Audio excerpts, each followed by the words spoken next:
Tense में तब्दीली को देखते हैं कि टेंस को आप कैसे चेंज करेंगे। अगर टेंस की तब्दीली की बात करें तो ये हमें बताएगा reporting speech. Okay, tense reported speech का, इस रिपोर्टेड स्पीच का इन्वर्टेड कॉमर्स में मौजूद सेंटेंस का टेंस आपने चेंज करना है या नहीं करना, ये हमें कौन बताएगा? रिपोर्टिंग स्पीच बताएगी। रिपोर्टिंग स्पीच अगर प्रेजेंट टेंस में है या फ्यूचर टेंस में है तो टेंस को चेंज नहीं करना। You will not change tense. Okay, reporting speech हमें बताएगी कि रिपोर्टेड स्पीच में टेंस को तब्दील करना है या नहीं करना। अगर रिपोर्टिंग स्पीच प्रेजेंट या फ्यूचर में है तो there will be no change in tense. और अगर ये रिपोर्टिंग स्पीच पास्ट टेंस में है then you will change tense, फिर टेंस की तब्दीली होगी। अगर पास्ट टेंस में हो तो टेंस की तब्दीली चूंकि होगी तो हम देखते हैं कि कैसे टेंस को तब्दील किया जाएगा। अगर रिपोर्टिंग स्पीच पास्ट टेंस में है और रिपोर्टिंग स्पीच किसी प्रेजेंट टेंस में है, सॉरी, रिपोर्टेड स्पीच किसी प्रेजेंट टेंस में है तो आप इस प्रेजेंट टेंस को इसके रेस्पेक्टिव पास्ट टेंस में चेंज कर देंगे। मींस प्रेजेंट इंडेफिनेट है उसे पास्ट इंडेफिनेट में चेंज करेंगे, प्रेजेंट कंटिन्यूस है तो उसे पास्ट कंटिन्यूस में चेंज करेंगे, अगर पास्ट प्रेजेंट परफेक्ट है तो उसे पास्ट परफेक्ट टेंस में चेंज करेंगे, अगर past present perfect continuous tense है तो उसे आप पास्ट परफेक्ट कंटिन्यूस टेंस में तब्दील करेंगे। अगर आपको कहीं भी विल या शैल नज़र आता है तो उसको आप वुड में चेंज कर देंगे। इस रूल को कि जहाँ कहीं भी विल या शैल खड़ा है उसको आपने वुड में चेंज कर देना है, आप फ्यूचर टेंस को भी कन्वर्ट करने में कामयाब हो जाएंगे। और अगर रिपोर्टिंग स्पीच पास्ट टेंस में है और रिपोर्टेड स्पीच के पास्ट टेंस में दो कैटेगरीज हैं, लाइक पास्ट इंडेफिनिट अगर है तो उसको आपने पास्ट परफेक्ट में चेंज करना है, मतलब सेकंड फॉर्म है तो उसे हैड प्लस थर्ड फॉर्म में कन्वर्ट करना है। अगर was were plus ING form दी गई है तो उसको आपने had been plus ING form में कन्वर्ट करना है। बाकी अगर हैड प्लस थर्ड फॉर्म दी गई है या had been plus third form reported speech में ऑलरेडी दी गई है तो उसको आपने तब्दील नहीं करना। पास्ट टेंस अगर रिपोर्टेड स्पीच में है और रिपोर्टिंग में भी पास्ट है तो आप अगर ये दो पास्ट के टेंसेस हैं तो आप तब्दील करेंगे, अदरवाइज नहीं करेंगे। अगर पास्ट इंडेफिनेट है मीन सेकंड फॉर्म का इस्तेमाल है तो उसे आप हैड प्लस थर्ड फॉर्म में कन्वर्ट करेंगे। अगर वाज या वर का इस्तेमाल है तो उसे आप हैड बिन में कन्वर्ट करेंगे। ये दो चेंजिंग्स हैं अगर रिपोर्टिंग स्पीच में भी पास्ट टेंस हो और रिपोर्टेड स्पीच में पास्ट इंडेफिनिट और पास्ट कंटिन्यूस टेंस हो, मीन सेकंड फॉर्म का इस्तेमाल हो या वाज वर का इस्तेमाल हो, तो उसको इस तरह आपने तब्दील करना है। इसके बाद अगर बात करें रिपोर्टिंग स्पीच में पास्ट टेंस हो और इधर रिपोर्टेड स्पीच में कैन दिया हो तो इसको आपने इंडायरेक्ट में कन्वर्ट करते हुए कोड में चेंज करना है। में दिया गया हो तो आपने इसे माइट में कन्वर्ट करना है, चेंज कर देना है। सिमिलरली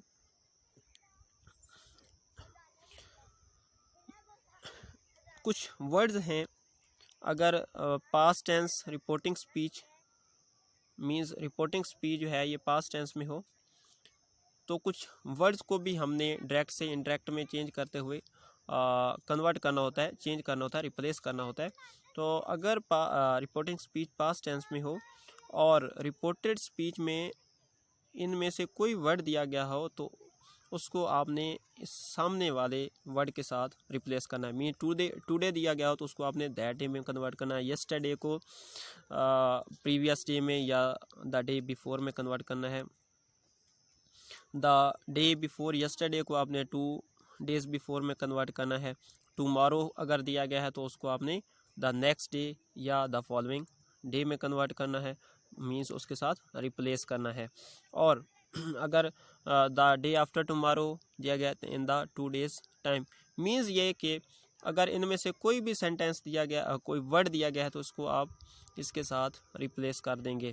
दिस को दैट में कन्वर्ट कर देंगे, दीज को दोज में कन्वर्ट कर देंगे, नाउ को देन में कन्वर्ट कर देंगे, थस को सो में कन्वर्ट कर देंगे, हियर को आप देयर में कन्वर्ट कर देंगे। ठीक है, ये सारी की सारी तब्दीलियाँ, सारे जो वर्ड्स की चेंजिंग्स हैं, this will be only when reporting speech is in past tense. अगर ये प्रेजेंट या फ्यूचर में हो तो वर्ड्स की तब्दीली नहीं होगी, टेंस की तब्दीली भी नहीं होगी। टेंस की तब्दीली और इन वर्ड्स की तब्दीली सिर्फ एक केस में होगी, जब रिपोर्टिंग स्पीच पास्ट टेंस में हो। अब एग्जाम्पल्स की मदद से देखते हैं। तमाम रूल्स हमने देख लिए कि कैसे कॉमा को हटा के वर्ड लगाना है, कैसे प्रोनाउन को तब्दील करना है, कैसे टेंस को तब्दील करना है, किस केस में टेंस को तब्दील करना है, किस केस में टेंस को तब्दील नहीं करना, कैसे वर्ड्स को तब्दील करना है अगर रिपोर्टिंग स्पीच पास्ट में हो। ये सब कुछ हम डिस्कस कर चुके। तो अब हम सब रूल्स को अप्लाई करके कलेक्टिव एग्जांपल्स देखते हैं, जिसकी मदद से आपकी सारी की सारी कन्फ्यूजन इंशाल्लाह दूर हो जाएंगी। यहाँ डायरेक्ट स्पीच का एक सेंटेंस है, he says I am your brother. He says I am your brother. अब सबसे पहले आपने कॉमा हटाना है, लेकिन इससे पहले आपने से को टेल में कन्वर्ट करना है, तो ही टेल्स। ठीक है, कॉमा को हटाना चाहते हैं तो मैंने कहा था कि कॉमा को हटाने के लिए आप रिपोर्टेड स्पीच को देखेंगे। यहाँ रिपोर्टेड स्पीच क्या है, आई am your brother, this is an assertive sentence. ये एक असर्टिव सेंटेंस है। तो असर्टिव सेंटेंस के लिए हम कॉमा को हटा के दैट लगाते हैं, ही टेल्स, और कॉमा को हटा के क्या लगा दिया हमने, यहाँ दैट लगा दिया, आपके सामने है। फिर प्रोनाउन की तब्दीली है। यहाँ मैंने कहा था कि रिपोर्टेड स्पीच में आपको जहाँ कहीं भी आई या वही नज़र आएगा तो उसको आप सब्जेक्ट ऑफ रिपोर्टिंग स्पीच के साथ रिप्लेस करेंगे। मींस रिपोर्टिंग स्पीच का जो सब्जेक्ट है वो इनकी जगह पर आ जाएगा। तो अब यहाँ पर ही है सब्जेक्ट रिपोर्टिंग स्पीच का, तो आई की जगह ही रिप्लेस हो जाएगा। अब चूंकि ये टेंस की तब्दीली अब देखते हैं यहाँ होगी कि नहीं होगी। टेंस की तब्दीली के लिए मैंने कहा था कि हमें कौन बताएगी, रिपोर्टिंग स्पीच। तो रिपोर्टिंग स्पीच अब प्रेजेंट में है तो टेंस को चेंज नहीं करना, लेकिन न्यू प्रोनाउन के अकॉर्डिंग हेल्पिंग वर्ब लगाना है। तो ही के साथ क्या लगता है, इज लगता है, इज लगा दिया हमने। अब यहाँ फिर यूआर लगा खड़ा, यूआर प्रोनाउन है। मैंने कहा था कि अगर रिपोर्टेड स्पीच में आपको कहीं भी यू नज़र आता है तो यू को आप यहाँ पर रिपोर्टिंग स्पीच के ऑब्जेक्ट के साथ रिप्लेस करेंगे। अब यहाँ तो ऑब्जेक्ट है ही नहीं, तो आप ही टेल्स मी, अब यहाँ पे मी को सपोज कर लें। ठीक है, तो मी है, मी की पोजेसिव फॉर्म क्या होगी, माई होगी, तो यू की जगह पोजेसिव फॉर्म ऑफ आई लगेगी, तो यहाँ पे यू आर की जगह पे माई आ जाएगा। क्यों, क्योंकि हम यू जहाँ कहीं भी रिपोर्टेड स्पीच में देखते हैं तो उसको रिपोर्टिंग स्पीच के ऑब्जेक्टिव प्रोनाउन के साथ, मतलब ऑब्जेक्ट में मौजूद प्रोनाउन के साथ रिप्लेस करते हैं। अगर ऑब्जेक्ट में प्रोनाउन नहीं दिया होता तो फिर हम सपोज करते हैं, कोई भी सपोज किया जाता है। यहाँ ज़रूरी नहीं है कि मी लें और उसके अकॉर्डिंग यहाँ माई करें, कोई और भी कर सकते हैं, माई ब्रदर, इस तरह करके हमने कन्वर्ट कर लिया। नेक्स्ट एग्जांपल देखते हैं, he said I am your brother. ही उसी तरह लिख दिया, सेड को किस में चेंज कर दिया, टोल्ड में, अब ये पास्ट में है। अब आई एम योर ब्रदर, कॉमा को हटाना है तो इस सेंटेंस को देखना है, इन्वर्टेड कॉमास वाले को। तो ये सिंपल है, मीन असर्टिव सेंटेंस है, तो कॉमा हटा के क्या लगाना होगा, दैट। ओके, दैट लगा दिया हमने। अब आई को किसके साथ रिप्लेस करना है, सब्जेक्ट ऑफ रिपोर्टिंग स्पीच। तो सब्जेक्ट क्या है, ही, तो ही की जगह आई की जगह ही आ जाएगा। अब नेक्स्ट देखें, एम। अब यहाँ टेंस की तब्दीली करनी है या नहीं करनी, वो देखते हैं। अब हमें पता है कि रिपोर्टेड स्पीच में मौजूद टेंस को चेंज करना है या नहीं करना, ये हमें कौन बताता है, रिपोर्टिंग स्पीच बताती है। रिपोर्टिंग स्पीच हमें बताती है कि यहाँ पर मौजूद रिपोर्टेड स्पीच का टेंस चेंज करना है या नहीं करना। तो चूंकि ये पास्ट में है तो रूल ये कहता है कि अगर पास्ट में रिपोर्टिंग स्पीच हो तो टेंस तब्दील किया जाता है। और यहाँ पर एम है तो एम को मैंने कहा था कि एम इज़ एम आर को किस में कन्वर्ट करते हैं, वाज वर में। प्रेजेंट टेंस को उसके रेस्पेक्टिव पास्ट टेंस में कन्वर्ट करते हैं। तो इज़ एम आर के सामने वाला जो पास्ट वाला है वो क्या है, was were containing helping verb tense है तो इसमें क्या आएगा, ही वाज। अब यूअर, फिर यू आ गया, यू को तो objective pronoun means reporting speech के ऑब्जेक्ट में मौजूद प्रोनाउन के साथ रिप्लेस करना। यहाँ कुछ नहीं दिया हुआ तो ही सेड टू मी। अब यहाँ पे ही टोल्ड मी, यहाँ लिखो या ना लिखो टोल्ड मी, वैसे तो सपोज कर लो, तो यहाँ क्या करना होगा, यहाँ पे मी आपने सपोज किया तो मी का पोजेसिव फॉर्म मीन्स आई का पोजेसिव फॉर्म को क्या बनता है, माई, तो यहाँ पे माई आ जाएगा। इस तरह आपने इसको कन्वर्ट कर लिया डायरेक्ट से इंडायरेक्ट में। और एट द एंड क्या आना चाहिए, फुल स्टॉप आना चाहिए, वो एज इट इज़ लगा हुआ है। He says what was he your brother. अब यहाँ क्वेश्चन पूछा गया है तो यहाँ क्या होगा, ही आस्क्ड। अब इंट्रोगेटिव सेंटेंस है और कौन सा इंट्रोगेटिव है, जिसके स्टार्ट में हेल्पिंग वर्ब है, तो कॉमा हटा के क्या लगाना है, इफ़ या वेदर, तो यहाँ मैंने इफ़ लगा दिया। ओके, नेक्स्ट अगर बात करें तो प्रोनाउन ही खड़ा है, ही को हम रिप्लेस नहीं करेंगे because it is third person, और अगर रिपोर्टेड स्पीच में थर्ड पर्सन हो तो इसको हम रिप्लेस नहीं करते। अब सवाल ये पैदा होता है कि टेंस को तब्दील करेंगे या नहीं करेंगे। आपके सामने है यहाँ क्या दिया हुआ है, प्रेजेंट, तो प्रेजेंट के केस में टेंस को तब्दील नहीं करते, तो यहाँ हैड बिन नहीं आएगा, ये यहाँ गलत लिखा हुआ है, इट इज़ इनकरेक्ट। तो ही वाज माई ब्रदर। अब यहाँ माई क्यों आया, बिकॉज यहाँ पे यूआर लगा हुआ है और यहाँ पर मौजूद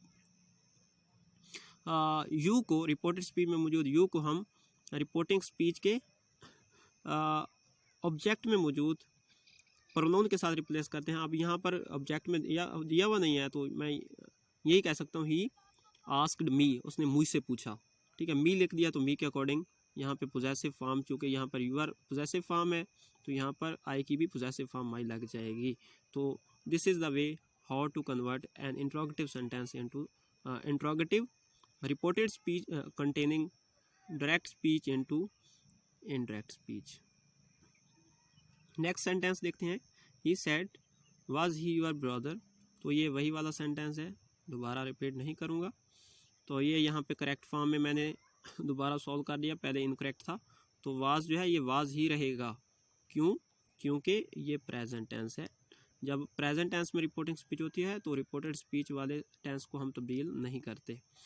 he says what is your name, he asks, ये प्रेजेंट में ही है, ही आस्क्स, तो चूँकि देखें यहाँ वट वाला इंट्रोगेटिव है तो इसलिए यहाँ कोई वर्ड लगाएंगे नहीं, एज इट इज़ यहाँ वट ही आ जाएगा, कॉमा हटा के कोई वर्ड इस्तेमाल नहीं करेंगे। अब सवाल ये पैदा होता है कि यहाँ पर जो है इस था, यहाँ वाज क्यों है, एक्चुअली यहाँ गलत लिखा हुआ है। Okay, what my name is, यहाँ पर क्या आएगा, इज़ ही आएगा। क्यों, क्योंकि जब ये प्रेजेंट टेंस में है रिपोर्टिंग स्पीच, तो रिपोर्टेड स्पीच में मौजूद टेंस को हम तब्दील नहीं करेंगे। और दूसरा, आपके दिमाग में ये सवाल आ रहा होगा कि यहाँ इज़ था तो इस केस में यहाँ इज़ क्यों लेके आ गया। देखें, अगर व्हाट के फ़ौरन बाद हेल्पिंग वर्ब लगा दिया तो ये इंट्रोगेटिव सेंटेंस ही बनेगा, तो फिर इसके एंड पे साइन ऑफ इंट्रोगेशन लगाना पड़ेगा, जो कि तो इंटरेक्ट स्पीच में गलत होता है। तो चूँकि हम इंट्रोगेटिव साइन तो लगा नहीं सकते इंटरेक्ट स्पीच में, तो इसलिए इंट्रोगेटिव साइन से बचने के लिए हम क्या करते हैं, फ़ौरन नहीं लगाते बल्कि सब्जेक्ट के बाद क्या करते हैं, सब्जेक्ट के बाद हेल्पिंग वर्ब को लगा देते हैं। और जब सब्जेक्ट के बाद हेल्पिंग वर्ब को लगाया जाता है तो फिर इंट्रोगेटिव साइन नहीं बल्कि फुल स्टॉप लगाया जाता है। तो इसलिए हम यहाँ इज़ को, जो यहाँ इज़ बनेगा, इसको हम बाद में लिखेंगे, सब्जेक्ट के बाद में लिखेंगे ताकि साइन ऑफ इंट्रोगेशन हमें ना लगाना पड़े। Next example, I will say we play cricket. अब यहाँ रिपोर्टिंग स्पीच फ्यूचर में आई है तो आई विल टेल लिख दिया हमने, और ये क्या है, वी प्ले के हम क्रिकेट खेलते हैं, ये एक असर्टिव सेंटेंस है, तो कॉमा हटा के क्या लगाएंगे, हम दैट लगाएंगे। अब वी और यहाँ आई, तो इसकी जगह क्या आ जाएगा, ये आई आ जाएगा, आई, और प्ले एज इट इज़ आ जाएगा क्योंकि टेंस को तब्दील नहीं करना, क्योंकि रिपोर्टिंग स्पीच में फ्यूचर टेंस है। जब रिपोर्टिंग स्पीच में फ्यूचर होता है तो रिपोर्टेड स्पीच का टेंस हम तब्दील नहीं करते, तो that I play cricket as it is आ जाएगा, टेंस को तब्दील हम नहीं करेंगे। नेक्स्ट एग्जांपल देखते हैं। The teacher said open the door. अब यहाँ देखें ये एक इम्पेरेटिव सेंटेंस आ गया और टीचर ऑर्डर करता है, द टीचर ऑर्डर्ड। अब ये चूँकि इम्पेरेटिव है तो कॉमा हटा के टू लगाएंगे और इसके बाद open the door as it is आ जाएगा। चूँकि टू के बाद फर्स्ट फॉर्म ही लगती है और कोई फॉर्म लगा नहीं सकते हम, टेंस की तब्दीली यहाँ पे भी नहीं हो पाएगी। The teacher said may you live long, this is optative sentence और टीचर क्या दे रहा है यहाँ पर, दुआ दे रहा है। द टीचर प्रेड, और जब चूँकि ये ऑप्टेटिव है तो कॉमा को हटा के हम दैट लगाएंगे यहाँ पर और ये यू को रिप्लेस करना है तो यहाँ the teacher prayed to me, ठीक है, मेरे लिए दुआ, प्रेड फॉर मी, ये मेरे लिए दुआ की, यहाँ पे मी लगाया तो उसके रेफरेंस से यहाँ पे सब्जेक्टिव फॉर्म यू की जगह पे आई आ जाएगी और चूँकि ये पास्ट में है तो इसलिए मे को किस में कन्वर्ट कर देंगे, माइट में कन्वर्ट कर देंगे और live long as it is. और एट द एंड तो मैंने कहा हुआ है कि इंटरेक्ट स्पीच में फुल स्टॉप ही आएगा, साइन ऑफ एक्सक्लेमेशन तो हम लगा ही नहीं सकते। तो अब यहाँ फिर आप सोच रहे होंगे कि यहाँ मे शुरू में था लेकिन सब्जेक्ट के बाद लगा दिया, तो देखें मे अगर पहले आएगा तो फिर साइन लगाना पड़ेगा। अब उस साइन को तो हमने लगाना नहीं है, हमने तो फुल स्टॉप लगाना है, तो इसलिए सब्जेक्ट के बाद हमें माइट लगाना होगा, हेल्पिंग वर्ब बाद में लगाना होगा। अगर पहले लगाया तो फिर वो साइन ऑफ एक्सक्लेमेशन लगाना पड़ेगा, हमने तो लगाना नहीं है, अगर लगाया तो इंटरेक्ट स्पीच में वो सेंटेंस ही गलत हो जाएगा, इसलिए हम सब्जेक्ट के बाद हेल्पिंग वर्ब को इस्तेमाल करेंगे। Thank you so much. अगर आप फेसबुक पेज को फॉलो करना चाहते हैं तो pakijo.tv इसी जो है यूट्यूब चैनल के नाम से ही फेसबुक पेज है। आप अगर यूट्यूब से लेक्चर सुनना चाहें तो यूट्यूब से सुने, अगर फेसबुक